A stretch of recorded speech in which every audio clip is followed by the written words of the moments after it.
Olá, meu nome é Otávio. Eu vou apresentar meu trabalho no Radar da Justiça, onde jurimetria através de análise dos processos federais usando processamento de linguagem natural. Então, aqui é uma visão do que vai ser minha apresentação. Primeiro eu vou falar um pouco da revisão do tema, a visualização dos dados, o tratamento dos dados que eu tive que fazer antes de colocar em qualquer algoritmo, os resultados que eu obtive, a conclusão geral, os próximos passos e o cronograma que eu fiz nesse POC. Então, os dados que eu utilizo são dados do Supremo Tribunal Federal, mais especificamente dados de repercussão geral. São aqueles do ponto de vista econômico, político, que ultrapassam os interesses objetivos do processo, que podem interferir em muitas áreas e assim são julgados como repercussão geral.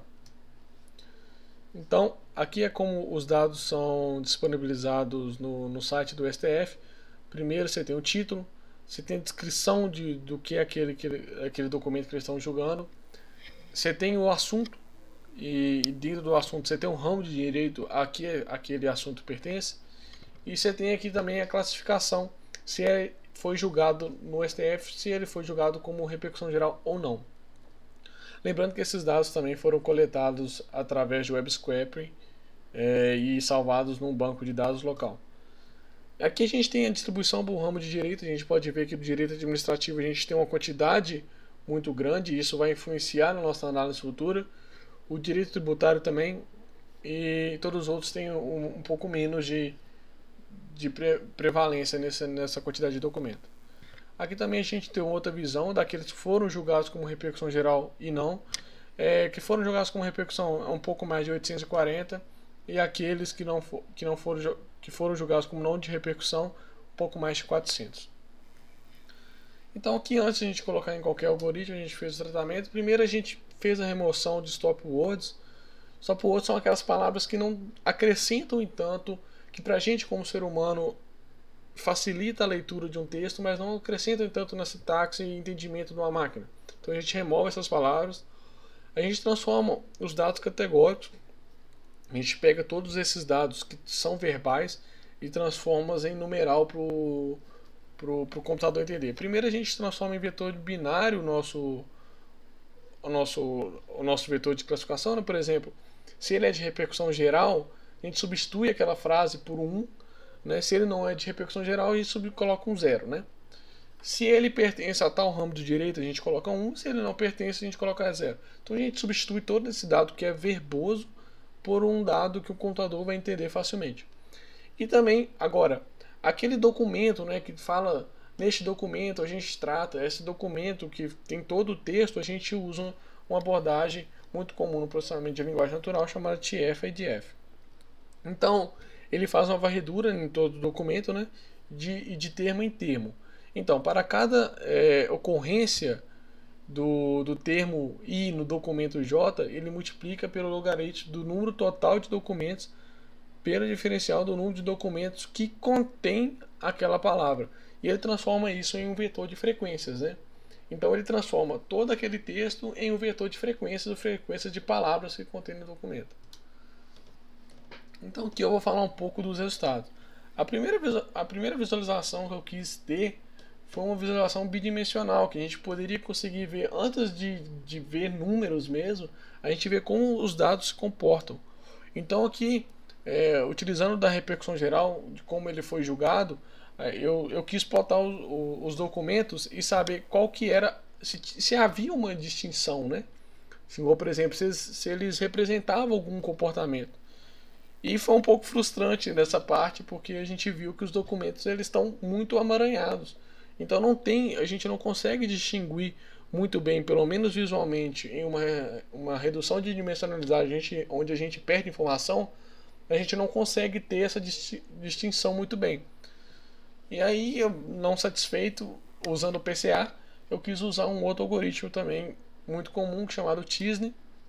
E aqui ele mudou totalmente a visualização, mas ainda assim demonstrou o caráter que os documentos eles estão muito emaranhados e que não tem como assim a gente distinguir visualmente como eles estão sendo julgados.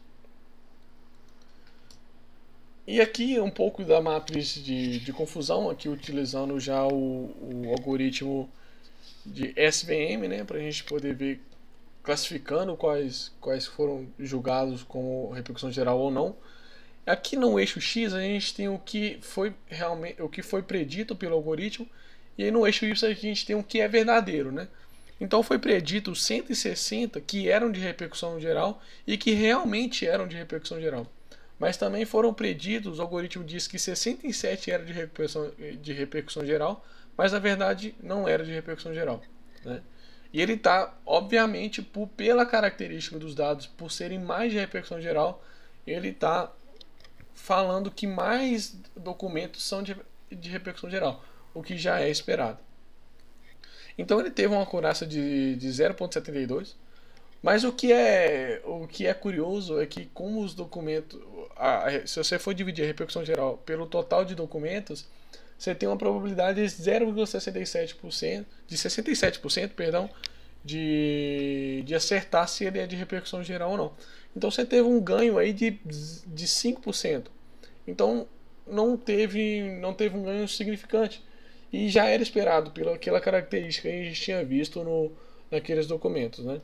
Então não existe, utilizando essa base de dados, um jeito de definir se ele é de repercussão geral ou não. O que é ruim para os ministros, né? E eles vão ter que continuar julgando. Agora passando para a área de classificação. Os resultados aqui também não foram muito bons à primeira vista. Muitos dos ramos do direito ele nem chegou a pegar. Por exemplo, direito civil ele não pegou nenhum, né? Mas aí eu fui eliminando esses que ele não pegou. E aí eu consegui chegar numa acurácia de 90%, praticamente 90%, quando ele tentou separar o que era direito administrativo e o que era direito tributário. Então ele conseguiu distinguir muito bem isso. E foi um resultado muito positivo, porque deu para poder ver que quantitativamente a gente consegue separar duas áreas mesmo sem ter alguém para poder ler elas e separar manualmente. Então, aqui a conclusão dessa classificação, né? A distinção entre o direito administrativo e tributário foi possível fazer, o que é legal porque isso dá áreas para as novas análises, né? E apesar de poucos dados, é possível fazer a geometria em cima disso. Claro que se a gente adicionar mais dados, a gente vai possivelmente e provavelmente a gente vai ter um resultado melhor, mas ainda assim foi possível ter uma boa geometria em cima desses dados. Então, conclusão aqui geral, né? Apesar dessa pouca quantidade de dados, a gente teve um resultado positivo.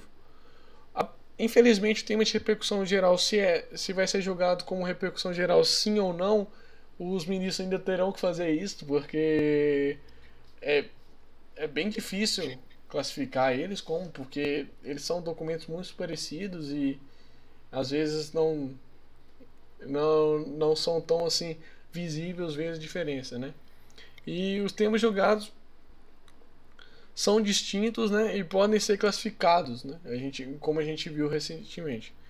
E no POC 2 eu espero que acrescentando mais dados a gente pode separar em área por área e até adicionar um caráter multilabel e multiclass para poder classificar em mais áreas, né, porque pode ter um documento que pertence a mais de um ramo do direito. Então aqui o meu cronograma, primeiro eu fiz a revisão de ferramentas, né, e se era viável fazer esse projeto. Depois eu coletei esses dados na plataforma do STF, fiz a atualização do projeto, né, no PIT 1. Depois eu fiz uma revisão dos algoritmos de processamento de linguagem natural e fiz as primeiras aplicações para poder apresentar hoje. Então, para o POC 2, no meu próximo trabalho, eu pretendo validar esses algoritmos utilizados, coletar mais dados para poder fornecer nesses algoritmos que eu já utilizei e aplicar novas abordagens, como sempre supervisionada, que ao meu ver é o mais indicado para esse tipo de análise. E depois eu quero desenvolver uma ferramenta em que eu possa visualizar todas essas abordagens que eu tive. É isso, muito obrigado, essa é a apresentação do meu trabalho.